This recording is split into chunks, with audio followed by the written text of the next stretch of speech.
사도 바울의 네 가지 기도 제목이 11절, 12절, 13절에는 두 가지, 이렇게 네 가지 기도 제목이 남겨지고 있는데, 그 네 가지 기도 제목은 왜 공개적으로 이렇게 글로 써서 얘기하냐? 이 기도대로 당신들이 그렇게 신앙생활 하도록 노력하십시오. 이게 그 의도에 담겨져 있는 거예요. 자, 먼저 우리 10절을 한번 올려볼게요. 11절부터 읽었지만 11절부터는 구체적인 기도 제목 네 가지가 이 석절 안에 들어가 있고, 그 앞에 이 기도 제목이 어떻게 담겨지는지 배경을, 뚜껑을 여는 것이 10절이었는데, 밤낮 심히 기도한다. 그러니까 뭐예요? 마음을 다해서, 뜻을 다해서 기도하는 거예요. 그리고 너희 얼굴을 보기를 원한다. 그리고 왜 기도하느냐? 하나님, 데살로니가 교회 교인들이 믿음이 너무 도의 초보입니다. 그러니까 아직 배워야 될 게 너무 많은데, 이 험난한 세상 살면서 신앙생활 어떻게 하면 잘할 수 있을지 좀 믿음을 보충해 줘야 되겠습니다. 그래서 그 믿음 보충해 주려고, 바른 성도의 삶을 가르쳐 주려고 기도하는 거예요. 그래서 제가 저 구절을 느끼면서도, 아무개가 신앙이 너무 개판인데, 뭐 믿은 지 얼마 안 돼서 신앙 연도가 짧거나, 믿은 지 엄청 오래됐는데 애만도 못하거나, 이런 교인들이 있을 때 데려다가 얘기하면 야단친다고 기분 나빠서 불쾌할 거라고요. 그러면 기도하는 수밖에 없어요. 하나님, 그가 믿음이 자라게 해주세요. 믿음이 자라게 해주세요. 지금 사도 바울이 그 마음으로 기도하는데, 밤낮 주야로 아주 심히 간절히 기도했던 네 가지예요. 여러분, 오늘 목회자들이나 사도시대나 그리고 데살로니가와 바울과의 관계나 마찬가지예요. 사도라고 하는 것은 우리가 아포스톨로스라고 그러죠. 아포스톨로스, 영어에서 에포스톨 그대로 갖다가 씁니다. 헬라어의 아포스톨로스라고 하는 것은 보낸 사람, 즉 심부름꾼. 자, 머슴, 심부름꾼, 보냄받은 사람은 자기 일이 없어요. 그렇죠? 제가 목사로서 하나님의 보내심을 받아 하나님의 이야기를 전달해요. 그러면 내 이야기 해야 돼요? 하나님 이야기 해야 돼요. 그게 바로 사도라고 하는 뜻이에요. 하나님께서 사도를 부르셨다. 아포스톨로스를 부르셨다. 아포스톨로스라고 하는 뜻은 내 말을 전해줘라. 땅끝까지 증인되라. 그것이 바로 사도예요. 근데 사도들은 하나님의 능력으로 전하기 때문에 이사와 기적들이 많이 일어납니다. 그럼 사람들이 사도 속에 담겨진 하나님을 보는 게 아니라 사도를 보고 존경하게 돼요. 그러다 보면 사도가 살짝 맛이 가서 내 안에서 역사하시는 하나님을 자랑하는 게 아니라 나를 자랑하죠. 이런 일들이 비일비재하게 있어요. 이게 바로 누후수단이라고 하는 거예요. 놋뱀을 쳐다보고 불뱀에 물린 백성들이 살게 되었더니 하나님을 예배하는 것이 아니라 놋뱀을 분양했다고 하는 것이죠. 약 780년 동안이나. 이건 잘못된 것이죠. 그렇죠?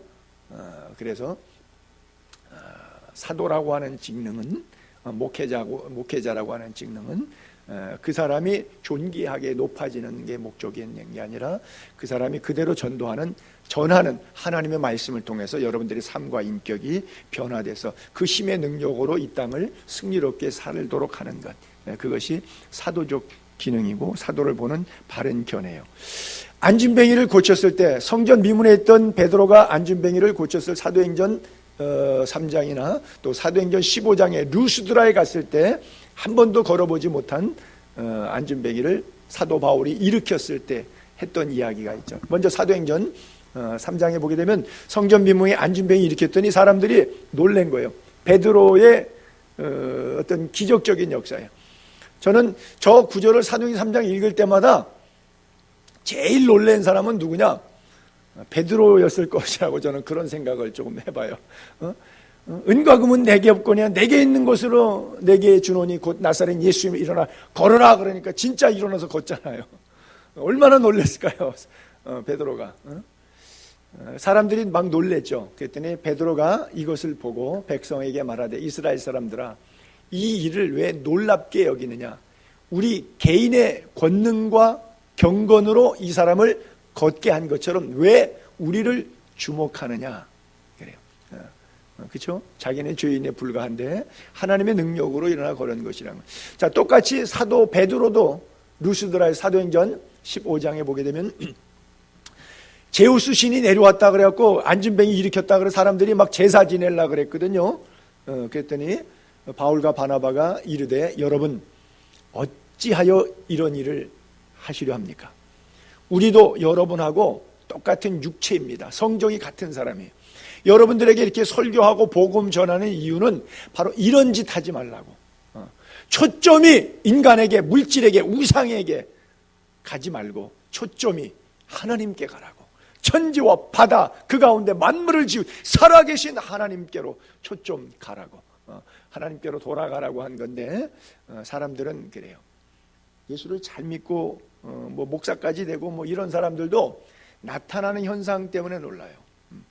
여러분 요한계시록 16장에 보게 되면 바다에서 한 짐승이 올라오는데 이마에 10뿔이 있는데 거기 끝절에 가서 666 얘기 스토리 나오잖아요. 16장에. 근데 그 먼저 죽은 사람을 다시 살려내고 둘째 짐승이 어떻게 하냐면 하늘에서 불을 내려요. 사람들이 다 꾸벅 죽어요. 여러분 하늘에서 불을 내리고 먼저 죽은 짐승을 살려내는데 아니 부활을 시키고 하늘 불을 끌어당기면 이건 예수님이나 엘리야나 하는 거 아니에요. 그럼 하나님의 역사죠. 이걸 누가 영적으로 구분하겠어요? 가짜인지. 죽은 짐승 살려내고 하늘에서 불을 끄잡아 오는데 손용사민들 거기다가 홀딱 안 빠지고 넘어가겠어요? 그냥 넘어가는 거예요. 그러니까 사람들이 이런 거 하지 말라고 했는데 이런 거 한다고 뭐 옷 찢고 이러지 말라. 그리고 하나님을 쳐다봐라. 이게 바로 사도적 기능이에요. 그래서 여러분들도 신앙생활하면서 딴 거에 속지 마세요. 목사한테 속지 마시고 장로한테 속지 마시고 옆에 있는 집사한테 권사한테 속지 마시고 하나님만 바라보세요. 믿습니까? 주만 바라볼지라. 주만 바라볼지라. 그래요. 자, 본문 11절 들어가서 기도 제목 구체적으로 첫 번째 기도 제목이 하나님 우리 아버지와 우리 주 예수는 우리 길을 너희에게로 갈 수 있게 하시오며 개혁 개정판 성경이 이렇게 됐는데 성경책 바뀌기 몇 년 전에는 우리 길을 너희에게로 갈 수 있게라고 안 써있고 직행 이렇게 써있어요. 같은 말인데 직행하게 하시오며 뭐 이렇게 되어 있거든요. 그래서 사도 바울은 그들에게 갈 수 있는 기회를 달라 이런 기도를 했어요. 여러분 사도 바울은 아시다시피 너무 잘 아시잖아요. 여러분들 강해를 바울 서신을 계속해서 자기가 가고 싶어서 간 적이 없어요. 박해와 선동과 핍박과 고난과 역경에 떠밀려서 갔어요. 그렇잖아요. 아시아에서 복음 전하는데 성령이 휘딱 해갖고서는 서쪽으로 유럽으로 건너보내고 빌립보에 도착했을 때 귀신 들린 여성 고쳤는데도 또 감옥 사건을 통해서 암피볼리와 아볼로니아 데살로니카로 가고 데살로니카에서 야손 사건 때문에 깡패에 밀어내니까 베리아로 야밤도주하고 베리아의 데살로니카의 깡패들이 또 쫓아오니까 야밤도주에서 배 타고 아테네 내려오고 아테네에서 조롱하고 설교가 안 먹히니까 다시 고린도로 가고 고린도 가니까 갈리오 재판장 자리에 끌어가고 대신 소스텐에 몰매 때리고 막 핍박하니까 에이 내 발에 먼지 떨어버리겠다고 나는 이방인에 가리라 그러거든. 바울이 갈 때마다 제대로 간 적이 없어요. 바울이 모든 지역 가서 뭐 에페소 교회, 고린도 교회, 갈라디아 교회, 빌립보 교회들을 세워 나가는데 그 세웠던 그 멋있는 사역이 지 뜻대로 한 게 하나도 없어요. 팔자가 쉬어가지고 잘못 흘러서 이상하게 그냥 고꾸라지고 자꾸라지고 넘어져가지고 굴러가서 들어가 베껴가지고 있다가 보니까 그런 일들이 생겼어요. 자기가 계획대로 꿈대로 된 건 하나도 없어요. 자기가 차분히 계획 세우고 선교 프로그램 짜가지고 성경 공부해서 요거 가르쳐야지 생각해갖고 준비했던 원고 하나도 못 써먹었어요. 아시아에서 복음을 전하려고 하는데 심지어 성령까지 허락하질 않으셨어요. 참 힘든 인생을 살았어요. 그러니까 기도하는 거예요. 하나님 데살로니가 교인들에게 직행하게 해주세요라고 하는 기도 제목이 하나 들어가 있는 거예요. 여러분 여기서 하나 우리가 배울 거 있어요. 여러분 뜻대로 인생 사는 것 같죠? 내가 조금 안다고 있다고 배웠다고 가졌다고 내가 할 수 있다고 생각하죠. 그 교만함에서 겸손하게 하나님 주 뜻대로 하옵소서. 또는 어찌하오리까 묻게 되기를 바랍니다. 사소한 것에서부터 심지어 쇼핑 리스트까지, 시장 가서 장 볼 것까지 하나님 이거 살까요 말까요까지 물으세요.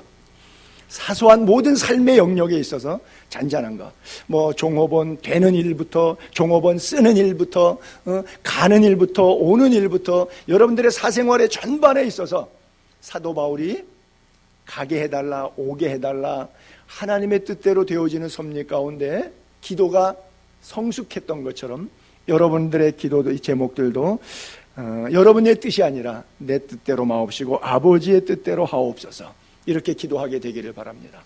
데살로니가 가는 길 막히고, 고린도 가는 길 막히고, 로마서 쓸 때도 보면 로마로 몇 번 가고자 했으나 사탄이 우리의 길을 막았다 그랬어요. 여러분, 선교도 마찬가지예요. 저는 26살에 선교지 나갔을 때 집시촌에서 뼈를 묻는다고 생각하고 살아왔어요.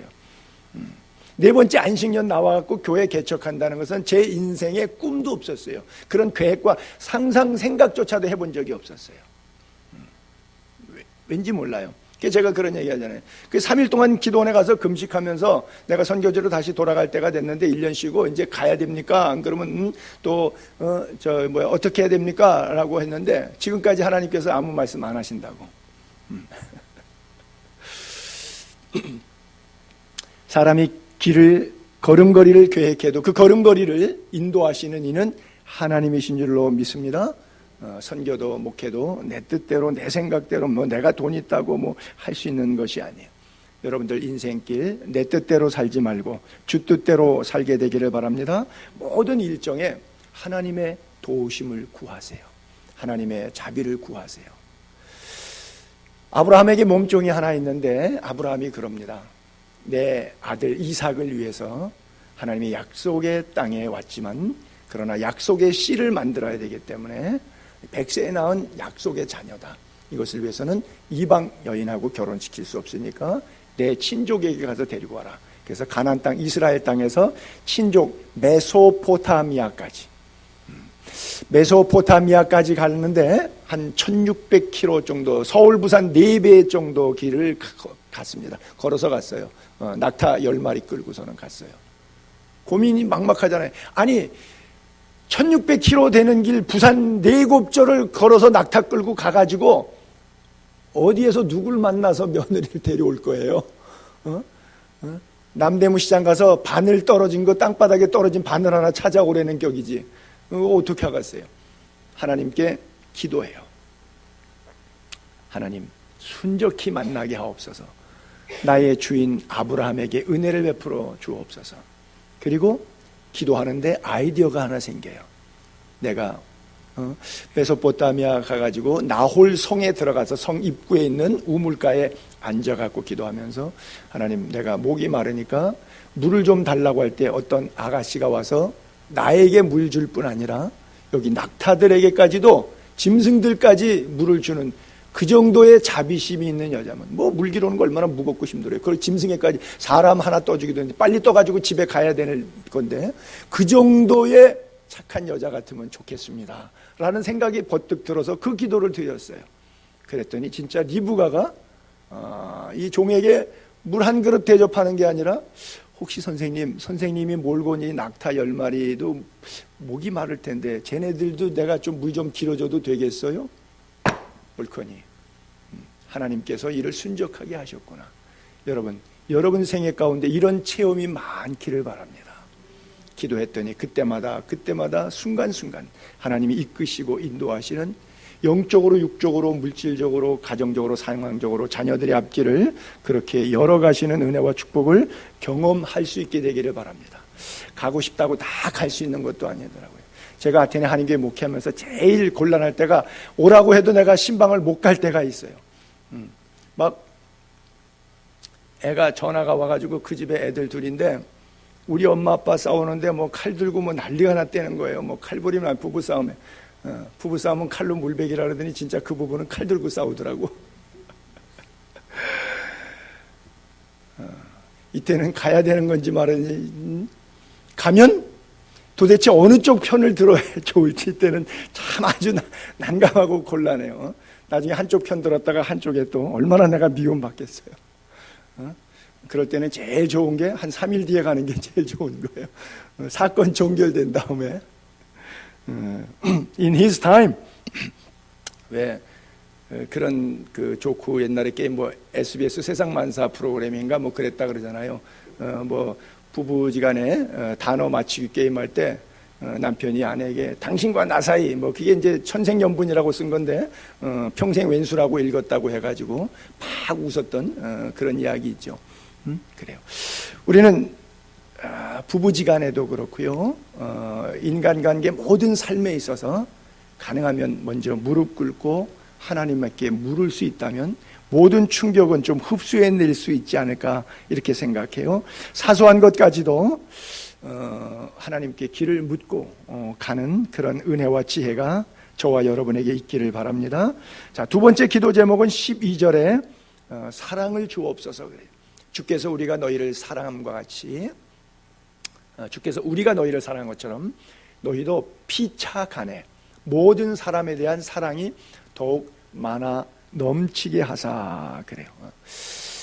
지금 힘들어하고 사랑 문제가 없어서 미움 때문에 갈등하고 있는데 하나님 환경을 바꿔주세요 이런 기도가 아니라 지금 이 사랑 문제 하나는 좀 걸려있었던 거예요. 에페소 교회도 잃어버린 첫사랑 때문에 힘들었는데 여기도 나름대로 헌신하는데 사랑 없어요. 여러분 헌신 다 하는데 사랑 없을 수 있어요. 이런 경우 예를 하나 들게요. 남편이 일 잘해. 월급 잘 벌어서 아내에게 따박따박 갖다 줘. 근데 사랑하지 않아 아내는. 그런 사람이 있어요. 뭐 돈도 안 갖다 주고 사랑도 안 하는 사람들도 부지기수로 많지만 남자로서의 자기 역할은 다 했다 그지. 너 왜 쓸데없이 잔소리해? 내가 뭐 돈을 못 벌어서 생활을 책임 안 져. 내가 알아서 할 테니까 너 신경 쓰지 마. 근데 사랑은 안 해줘. 그리고 살림은 또 딴 집 하나 놨어. 저 목동에 아파트 하나 사서 어떤 젊은 여자랑 같이 거기 살고 있어. 얼마든지 그럴 수 있거든요.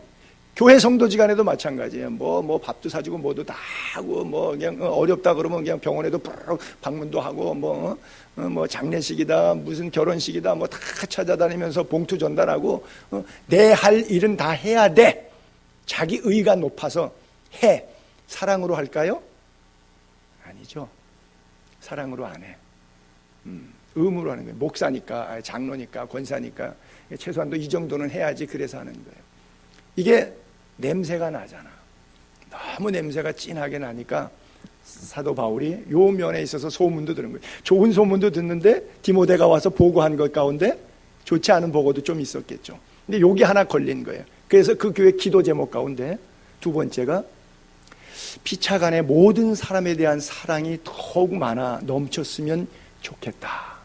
이러고 기도하는 건데 이 기도 제목 문제는 뭐 우리 교회나 데살로니가 교회나 지구상에 있는 모든 교회에 아마 해당되는 그런 내용이 아니겠는가 이렇게 생각해요.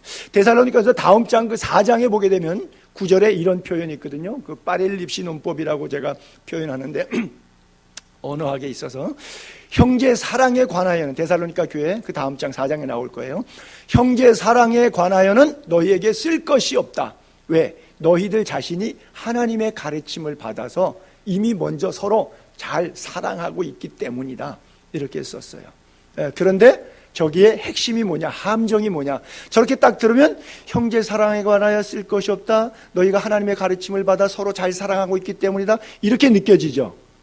근데 아니에요.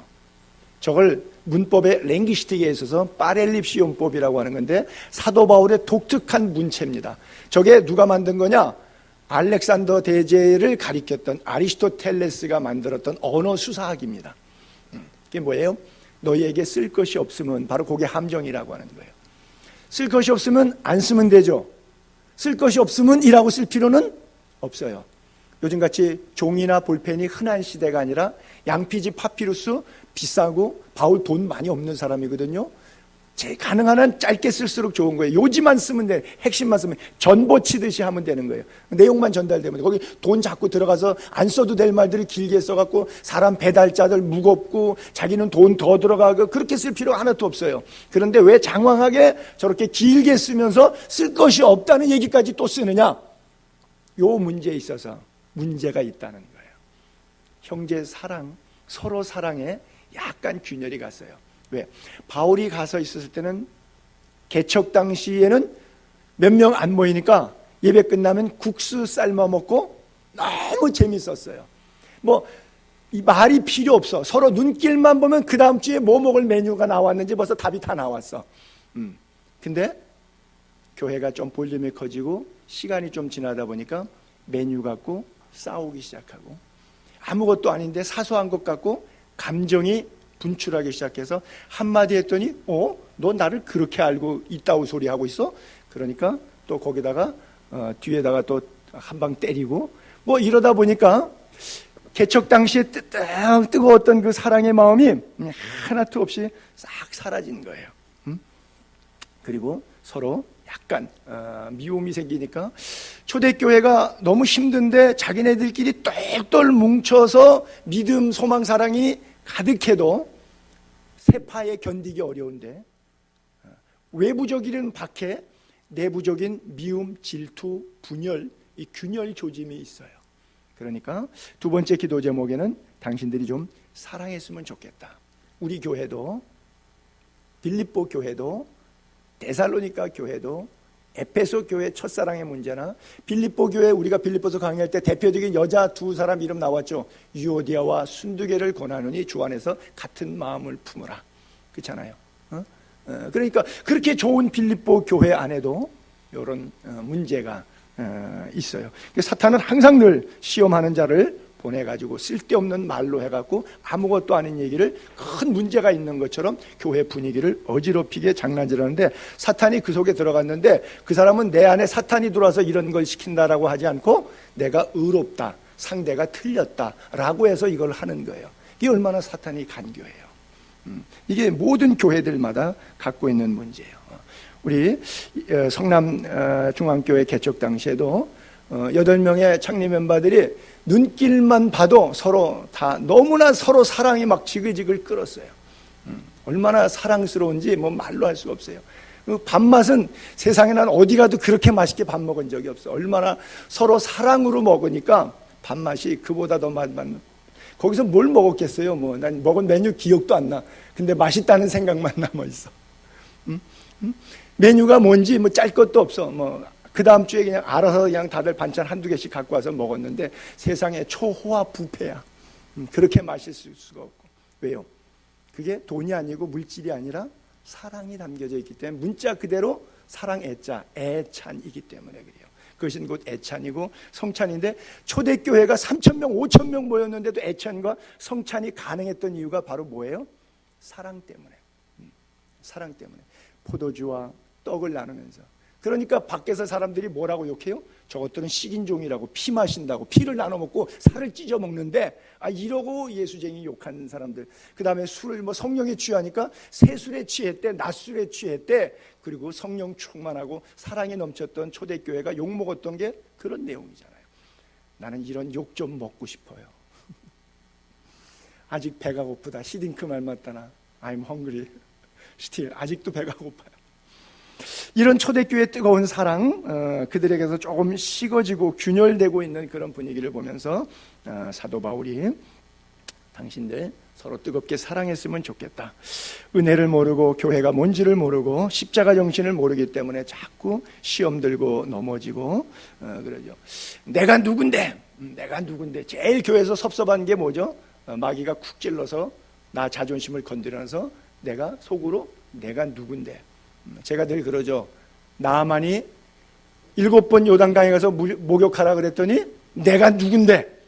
이스라엘을 점령하고 있는 아람 군대 국방부 장관인데 내가 누군데? 그러고서는 다메섹에 가면 이보다 더 깨끗하고 넓고 좋은 강물이 있는데, 다메섹 강이 있는데 코빼기도 안 보여서 게하시 몸종시켜갖고 요단강에 가면서 목욕이나 하고 가라고?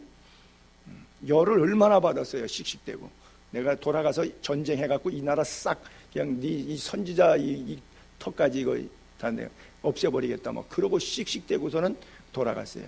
그때 내가 누군데? 라고 했을 때 하나님은 위에서 뭐라고 말씀하셨을까요? 누구긴 누구냐, 네가 문둥이지. 그렇죠? 사도 바울은 은혜 받으니까 내가 누군데? 그러니까 대답을 뭐라고 대답해? 죄인 중에 괴순이라 그랬잖아요. 그렇죠? 손목사 교인들이 뭐라 그러면 내가 누군데? 내가 담임인데. 이런 수준 목사하고 저는 죄인 중에 괴수입니다 하는 거하고 어떤 쪽이 더 낫겠어요? 그래요. 목사님이 무엇을 계획하고 일을 할 때 내가 누군데 하는 교인하고 목사님 뜻이면 우리가 무조건 순종하겠습니다. 목사님이 보니까 우리를 지옥 구렁텅이로 넣으실 분은 아니고 우리를 가장 좋은 길, 쉴만한 물가로 인도하실 분 같습니다. 그저 목사님 시키는 대로 하겠습니다 하는 그런 교인들하고 어떤 차이가 있을까요? 믿음의 도가.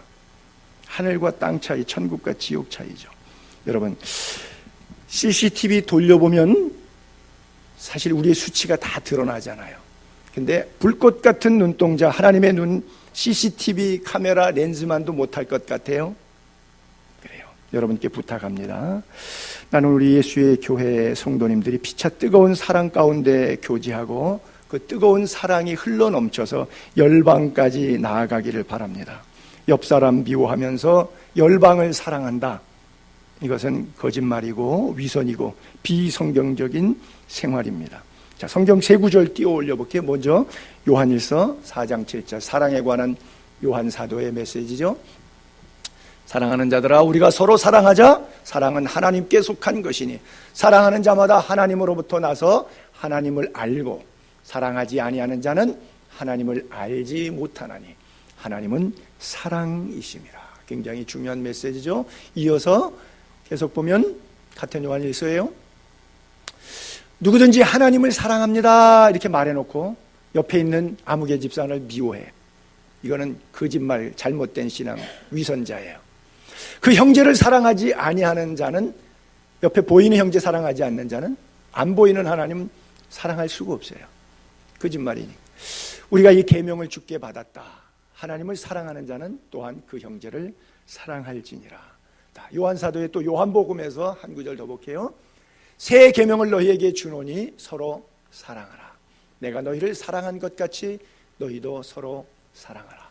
너희가 서로 사랑하면 이로써 모든 사람이 너희가 내 제자인 줄 알리라 그랬어요. 여러분, 교족부에 내 이름이 있다고 해가지고 예수님의 제자다. 우리 집 문 앞에 문패에 교회 교패에 붙었다고 해서 예수님의 제자다. 여기에 물론 조직과 프로그램을 제가 무시한다고 하는 건 아니에요. 질서를 무시하겠다고 하는 의도는 아니에요. 이런 거 다 있어도 예수 제자 아니에요. 자기는 그러니까 예수 제자라고 생각을 하고 있을런지 몰라요. 근데 그런 거 다 없어도 서로 사랑하고 있으면 그분은 참 예수의 제자이고 다른 사람이 보면서 이 사람은 예수 믿는 사람이다. 작은 예수로서 예수님의 사람처럼 이 땅을 살아가는 사람이다 라고 말하게 될 거예요. 자, 13절에 세 번째 기도 제목과 네 번째 기도 제목이 마지막 절에 두 가지 다 나오는데요. 첫 번째는 마음을 굳게 해달라. 두 번째는 거룩함에 흠이 없게 해달라. 성도들의 신앙생활 두 가지.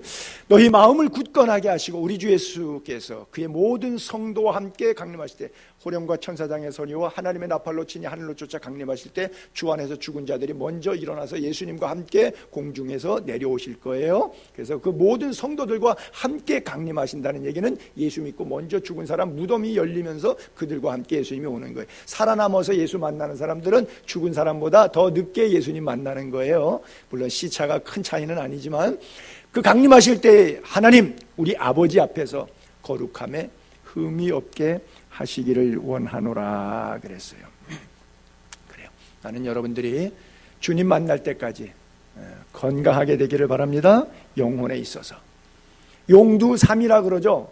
머리는 용처럼 시작했는데 뱀꼬리처럼 싹.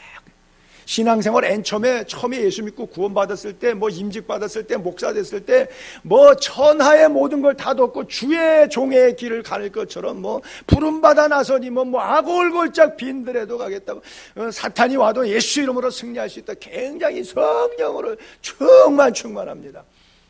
근데 세월이 조금 가면서 그 첫 믿음, 첫사랑 싹 식어져 버리고, 예수님 십자가 지는 그 고난의 현장에서 나는 주를 모른다고 이러고 부인하고, 한 친구는 은30에 예수님 팔아먹고 나머지 제자들 10명은 다 주랭랑치고, 도마는 두 번째 나타났을 때까지도 나는 예수님 부활한 거 믿을 수 없다고 이딴 소리나 해대고, 3년 전에 부름받고 제자로 픽업받아서 3년의 공생에 쫓아다닐 때 그들이 얼마나 뜨거웠겠어요. 70인 전도대로 나갔을 때 귀신들도 항복하고 하늘에서 권능의 별들이 떨어지고 얼마나 충만했어요.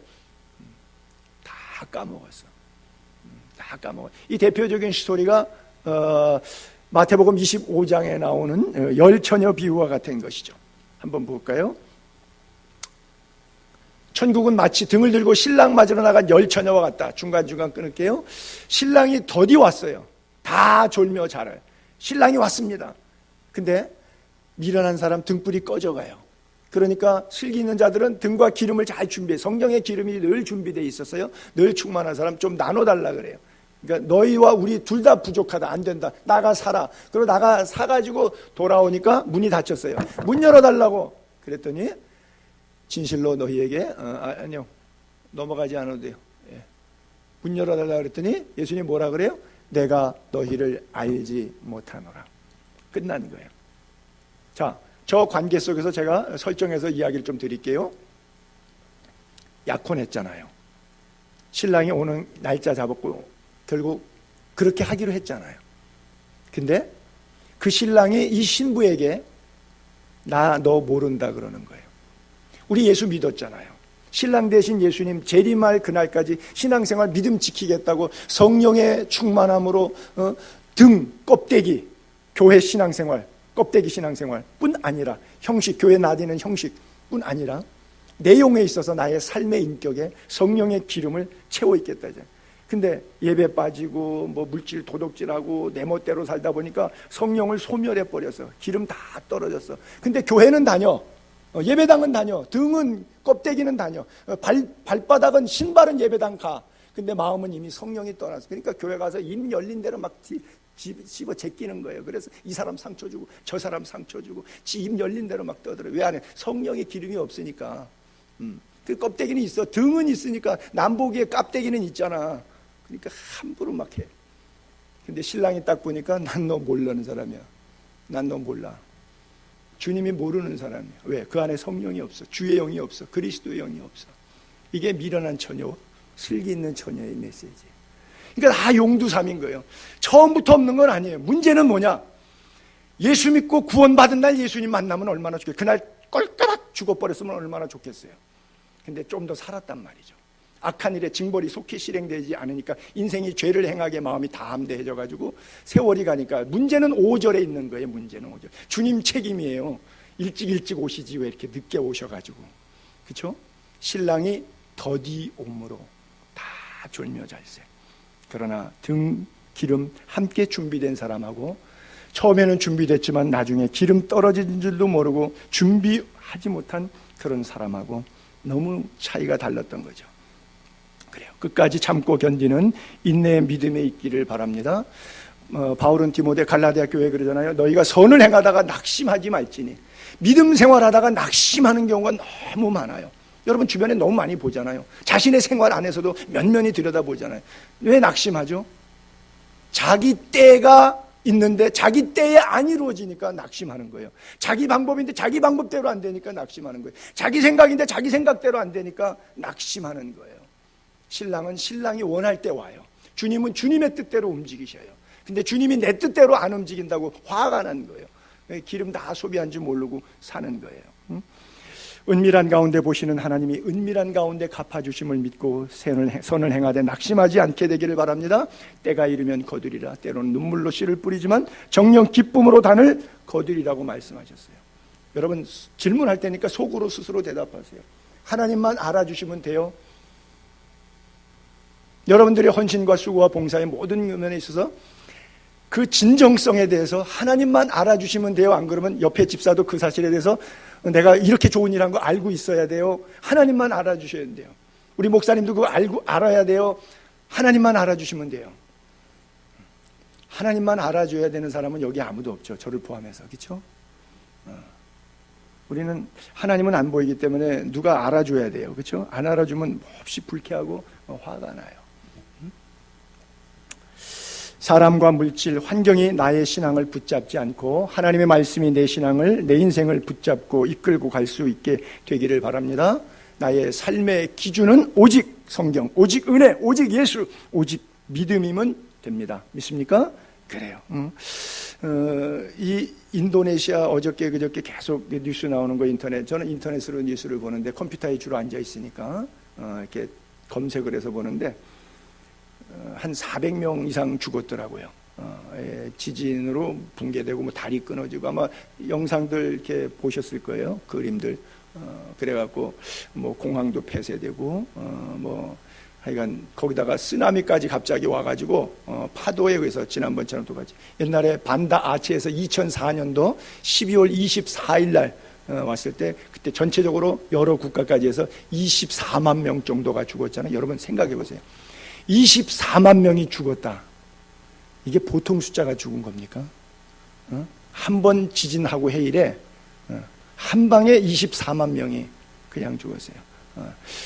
물론 지금도 400명이 넘는 숫자와 뭐 실종된 사람과 부상자들까지 하면 뭐 1000여 명이 넘으니까 어마어마한 숫자인데, 큰 피해인데, 여러분 사람이 400여 명이 죽었다.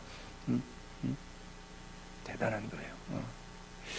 그런데 그 비바람이 나고 창수가 나는데 뭐 그 가운데 죽은 사람도 있고 산 사람도 있는데, 성경에 그 이야기가 비바람, 창수, 태풍 몰아올 때 이야기가 우리 예수님의 설교 마지막 끝부분에 예화로 이런 것 사용하시잖아요.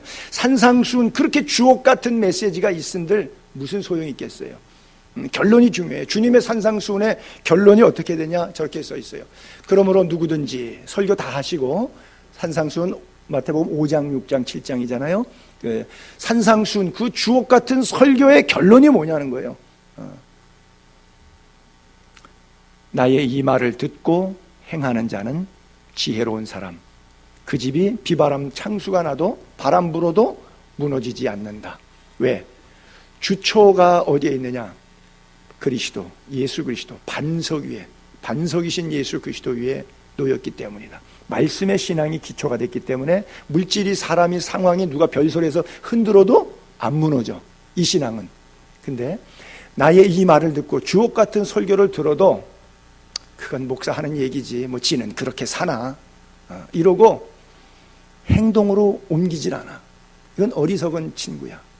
그래서 똑같이 비바람, 창수, 바람 부니까 그 집이, 인간 장막집, 신앙의 집이, 하나님의 성전이라고 하는 자기 몸 무너짐이 심하니라 그래요. 여러분, 중요한 것은 행동하는 믿음이고 순종하는 믿음입니다. 마지막 결론으로 네 번째 그의 기도 제목이 거룩함에 흠이 없게 해달라는 거예요. 거룩함에 힘이 없게 해달라. 그것도 하나님 아버지 앞에서 주님 강림하실 때까지 흠이 없게 해달라 그래요. 아까도 용도 삼위 이야기했지만 끝까지 성도 이름 갖기가 쉽지 않아요. 처음에는 성도라 일컬이기에 합당하지만 그러나 나중에는 싹군되는 경우들이 참 많죠. 대체적으로 뭐 후메네오라든지 알렉산더라든지 이런 사람들 있죠. 사도 바울의 동역에서도 처음에는 참 잘했어요. 근데 끝까지 버티지 못하죠. 마가 요한 같은 경우도 처음엔 잘했다가 중간에 돌아갔는데 잘못됐다는 거 깨닫고 회개해서 끝까지 잘한 사람은 마가고, 반대로 처음에 잘했지만 나중에 돌이키지 못하고 끝까지 사탄에게 넘어간 사람들의 명단이 후메네오, 빌레도, 알렉산더, 이런 사람들이에요. 그래서 어떤 이들은, 근데 19절에는 이름을 얘기를 안 했는데 20절에 가갖고서는 이름을 이야기를 하네요. 양심 버렸고 믿음에 관해서 파선했다. 훌륭한 믿음의 사람들이었었습니다. 여러분, 사도 바울이 그 많은 고난이 있는데 그 고난의 현장에 물질과 시간을 함께해서 동역했던 사람이라 그러면 이게 보통 믿음 좋은 사람입니까? 맨 처음에는 괜찮은 수준의 사람이죠. 근데 그런 믿음의 사람들이 나중에 시간 지나니까 배가 깨졌어요. 파선했다 그랬어요. 그리고 사탄에게 내준 바가 되었다 그래요. 자, 디모데 후서에도 또 2장부터 볼게요. 바울의 권면입니다. 잘 보세요. 너는 그들로 이 일을 기억하게 하여 말다툼하지 말라. 왜? 유익이 하나도 없고 듣는 사람 망하게 한다. 자, 여러분이 어떤 얘기를 했더니 옆에 있는 교인이 듣고 유익이 없어. 힘들어해. 그 좋은 말 한 거예요? 나쁜 말 한 거예요? 말다툼, 하나님 앞에서 엄히 명하라. 유익이 없는 말, 듣는 사람에게 유익이 없고 망하게 하는 말, 부정적인 말, 이런 거 하지 말라는 거예요. 16절, 망령되고 헛된 말을 버리라. 망령된 말, 헛된 말, 경건하지 아니하며 점점 자꾸 말로 뱉어내기 시작하면 결국 끝까지 갑니다. 말로 수도해야지. 이 말을 자꾸 입을 열면 점점 나아가게 돼 있어요. 여러분 그렇잖아요. 욕하던 사람이 맨 처음에는 그 욕이 단어가 껄끄러워서 하다가 그 다음에 한두 번 자연스럽게 나오면 그 다음에 쫙 나가요. 여러분 좀 뭐 극단적으로 얘기해서 죄송합니다. 솔직하게 다 얘기합시다. 부부싸움 할 때 맨 처음에는 결혼한 지 얼마 됐을 때 욕 못하죠. 욕 몇 번 붙기 시작하면 그 이상의 욕이 없어요. 그렇죠? 부부지간에 서로 그 이상의 쌍욕이 없다니까. 왜? 처음에는 어색해서 그런 말 하기가. 근데 점점점 나아가지잖아요. 다 그러고 살잖아요. 그렇죠? 교회 안에서도 마찬가지. 계속해서 점점 더 악해지고 점점 더 나아가네. 이 말을 뭐라고 말했느냐? 암이라 그랬어요. 교회 암적 존재. 이런 말하는 인간이 교회 암적 존재예요. 17절, 그들의 말은 악성 종량이 퍼져 나감 같으다. 그리고 후메네오와 빌레도, 아까 전에 알렉산더, 이런 친구들이 입만 열면 입에서 독이 나가는 거예요. 교회 안에 이런 사람이 있어요.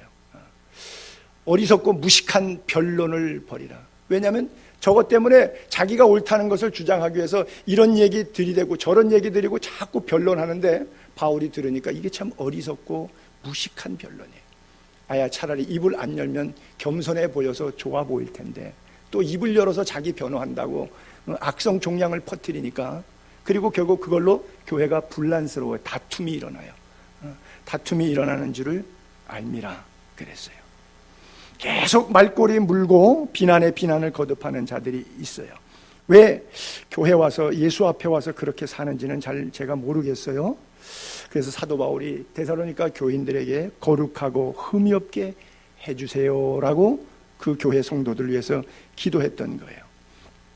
빌립보 교회도 똑같은 기도의 제목이 있었는데 빌립보서 1장 9절부터 자 기도문이라고 생각하고 제가 읽을 테니까 여러분 보세요. 사도 바울이 하나님 앞에 내가 지금 기도합니다.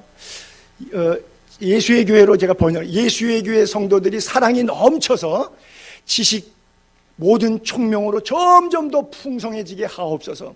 그리고 예수의 교회 성도들이 지극히 선한 것과 악한 것을 잘 분별해서 또 뿐만 아니라 진실한 신앙생활로 허물 없는 신앙생활로 우리 주님 재림하시는 그날까지 건강하게 신앙생활 하게 해주시고 또 예수 그리스도로 말미암아 말씀의 능력 권능으로 말미암아 의의 열매를 가득 맺게 해주시고 또 하나님의 영광이 되고 하나님의 찬송이 되는 성도가 되게 하여 주옵소서. 이렇게 기도한 거예요.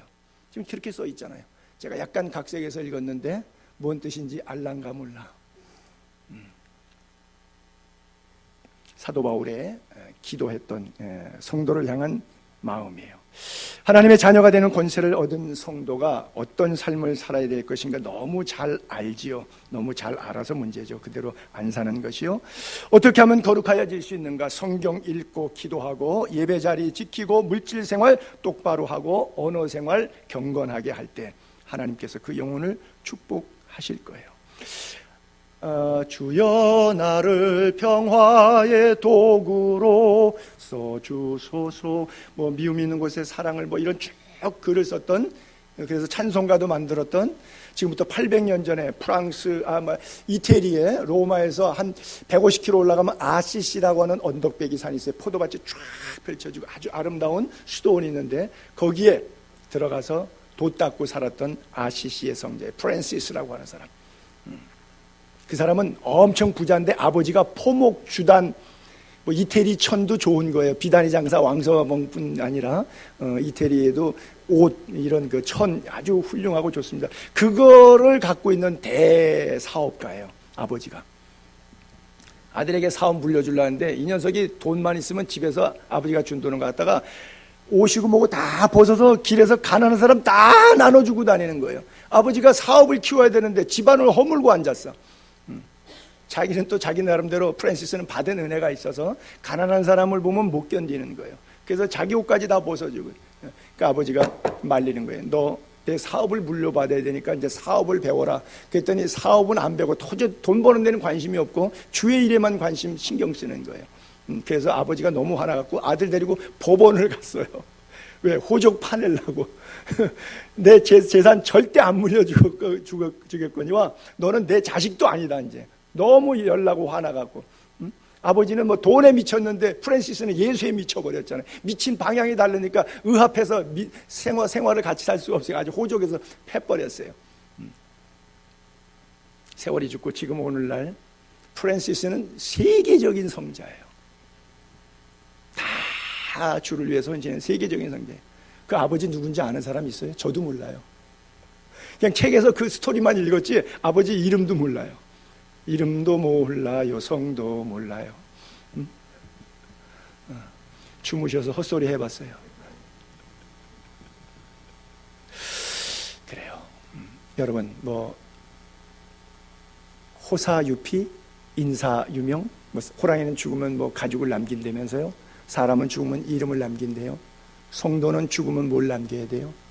간증을 남겨야죠. 여러분들의 간증이 뭐예요? 여러분들의 간증. 그렇죠? 저는 그것을 아포딕시라는데 영수증이라고 늘 표현하는데 영수증이 있는 삶을 살아야 될까요?